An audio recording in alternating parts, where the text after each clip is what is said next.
Neville Goddard Radio Lectures number 3, 1951, Answered Prayer. Station KECA, Los Angeles. Have you ever had a prayer answered? What wouldn't men give just to feel certain that when they pray, something definite would happen? For this reason, I would like to take a little time to see why it is that some prayers are answered and some apparently fall on dry ground. When ye pray, believe that ye receive, and ye shall receive. Believe that ye receive is the condition imposed upon man. Unless we believe that we receive, our prayer will not be answered. A prayer granted implies that something is done in consequence of the prayer which otherwise would not have been done. Therefore, the one who prays is the spring of action, the directing mind, and the one who grants the prayer. Such responsibility man refuses to assume. For responsibility, it seems, is mankind's invisible nightmare. Oh boy. The whole natural world is built on law. Yet between prayer and its answer, we see no such relation. We feel that God may answer or ignore our prayer, but we feel that God may answer or ignore our prayer, that our prayer may hit the mark or may miss it. The mind is still unwilling to admit that God subjects himself to his own laws. How many people believe that there is between prayer and its answer a relation of cause and effect? Let us take a look at the means employed to heal the 10 lepers as related in the 17th chapter of the Gospel of St. Luke. The thing that strikes us in this story is the method that was used to raise their faith to the needful intensity. We are told that the 10 lepers appealed to Jesus to have mercy on them, that is, to heal them. Jesus ordered them to go and show themselves to the priests, and as they went, they were cleansed. The Mosaic law demanded that when a leper recovered from his disease, he must show himself to the priest to obtain a certificate of restored health. Jesus imposed a test upon the lepers' faith and supplied a means by which their faith could be raised to its full potency. If the lepers refused to go, they had no faith, and therefore could not be healed. But if they obeyed him, the full realization of what their journey implied would break upon their minds as they went, and this dynamic thought would heal them. So we read, as they went, they were cleansed. You, no doubt, often have heard the words of that inspiring old hymn, "Oh, what peace we often forfeit. Oh, what needless pain we bear, all because we do not carry everything to God in prayer." I myself came to this conviction through experience, being led to brood upon the nature of prayer. I believe in the practice and philosophy of what men call prayer, but not everything that receives that name is really prayer. Prayer is the elevation of the mind to that which we seek. Prayer is the elevation of the mind to that which we seek. The very first word of correction is always arise. Always lift the mind to that which we seek. This is easily done by assuming the feeling of the wish fulfilled. How would you feel if your prayer were answered? Well, assume that feeling until you experience in imagination what you would experience in reality if your prayer were answered. Prayer means getting into action mentally. It means holding the attention upon the idea of the wish fulfilled until it fills the mind and crowds out all other ideas out of the consciousness. This statement that prayer means this is, again, Robert Millikan, this is exactly what he did. I am, etc. That was just the lecture before this one.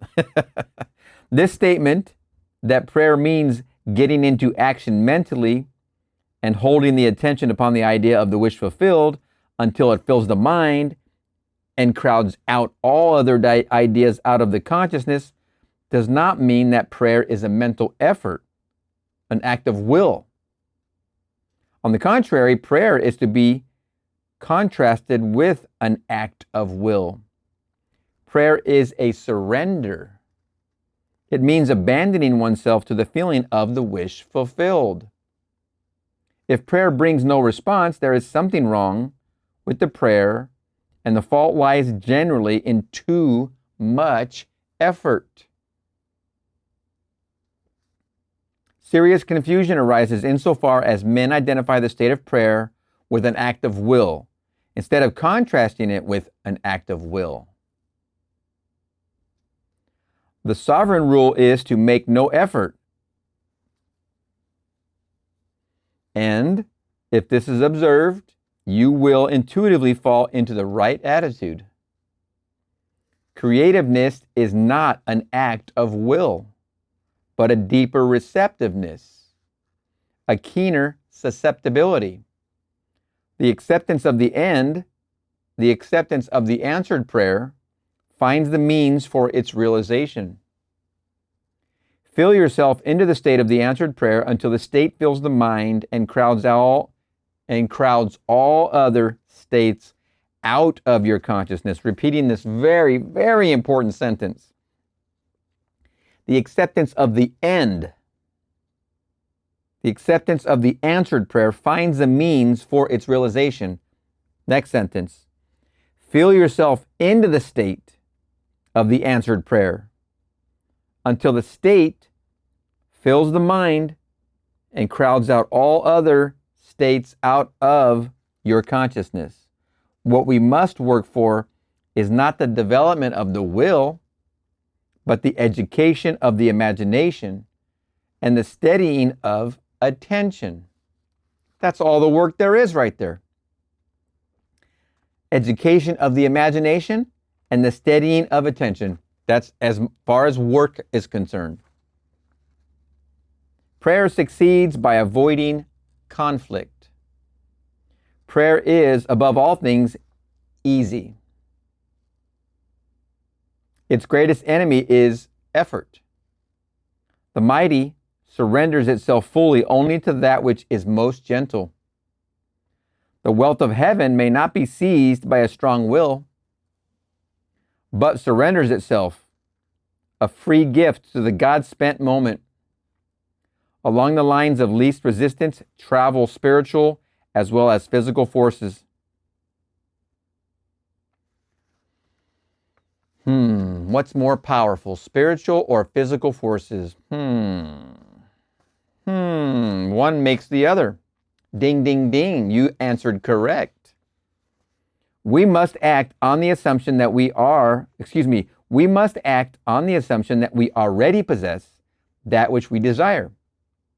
For all we desire is already present within us. You wouldn't have the desire if it wasn't already present.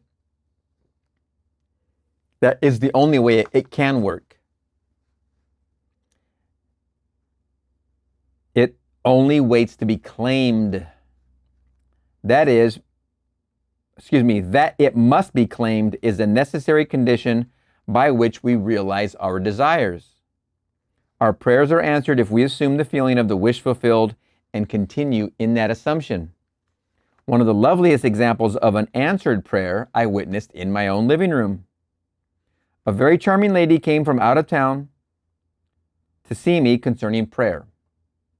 As she had no one with whom to leave her 8-year-old son, she brought him with her the time of our interview. Seemingly, he was engrossed in playing with a toy truck. But at the end of the interview with his mother, he said, "Mr. Neville, I know how to pray now. I know what I want, a collie puppy. And I can imagine I am hugging him every night on my bed." His mother explained to him and to me the impossibilities of his prayer. The cost of the puppy, their confined home, even his inability to care for the dog properly. The boy looked into his mother's eyes and simply said, "But mother, I know how to pray now." And he did. 2 months later, during a kindness to animals week in his city, all the school children were required to write an essay on how they would love and care for a pet. You have guessed the answer. His essay, out of the 5,000 submitted, won the prize. And that prize, presented by the mayor of the city to the lad, was a collie puppy. The boy truly assumed the feeling of his wish fulfilled, hugging and loving his puppy every night. Prayer is an act of imaginative love, which is to be the subject of my message next Sunday morning at 10:30 at the Fox Wilshire Theater on Wilshire Boulevard near La Cienega.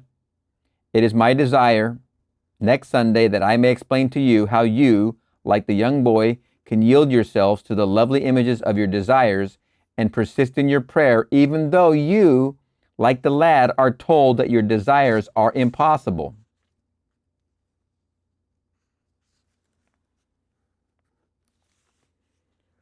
The necessity of persistence in prayer is shown us in the Bible. Which of you, asked Jesus, shall go unto him at midnight and say unto him, Friend, lend me 3 loaves, for a friend of mine has come to me from a journey, and I have nothing to set before him. And he from within shall answer and say, Trouble me not. The door is now shut, and my children are with me in bed. I cannot rise and give thee.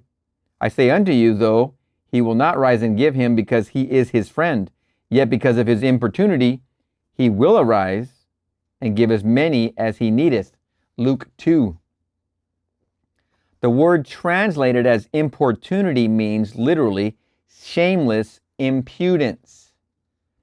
We must persist until we succeed in imagining ourselves into the situation of the answered prayer.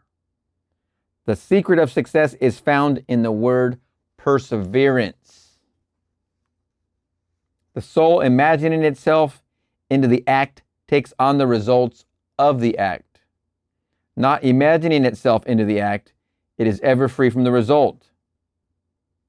Experience in imagination what you would experience in reality, where you are already what you want to be, and you will take on the result of that act. Do not experience in imagination what you want to experience in reality, and you will ever be free of the result.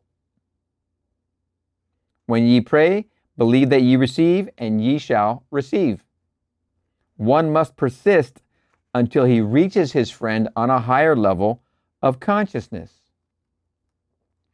He must persist until his feeling of the wish fulfilled has all the sensory vividness of reality. Prayer is a controlled waking dream. If we are to pray successfully, we must steady our attention to observe the world as it would be seen by us were our prayer answered. Steadying attention makes no call upon any special faculty, but it does demand control of imagination. We must extend our senses, observe our changed relationship to our world, and trust this observation. The new world is not here to grasp, but to sense, to touch.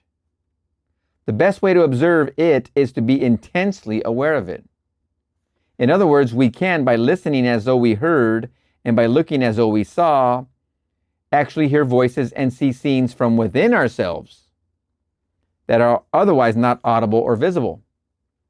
With our attention focused on the state desired, the outer world crumbles, and then the world, like music, by a new setting, turns all its discords into harmonies. Life is not a struggle, but a surrender. There's a lot in that sentence. Life is not a struggle, but a surrender. Our prayers are answered by the powers we invoke, not by those we exert. So long as the eyes take notice, the soul is blind. For the world that moves us is the one we imagine, not the world round about us. We must yield our whole being, to the feeling of being the noble one we want to be. If anything is kept back, the prayer is vain. We often are deprived of our high goal by our effort to possess it. We are called upon to act on the assumption that we already are the man we would be.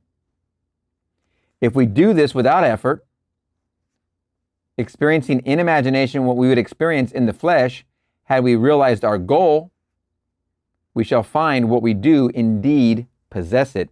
We shall find that we do indeed possess it. The healing touch is in our attitude. We need change nothing but our attitude towards it. Assume a virtue if you have it not. Assume the feeling of your wish fulfilled. Pray for my soul. More things are wrought by prayer than this world dreams of. End of lecture. What another goodie. That was amazing. Number 3, answered prayer. Wow. Again, that's incredible that he got some radio time and that we even have the transcripts for these handful of lectures. I'm very happy to find these and go through them, 1951 even. So we're going to see you in the next one.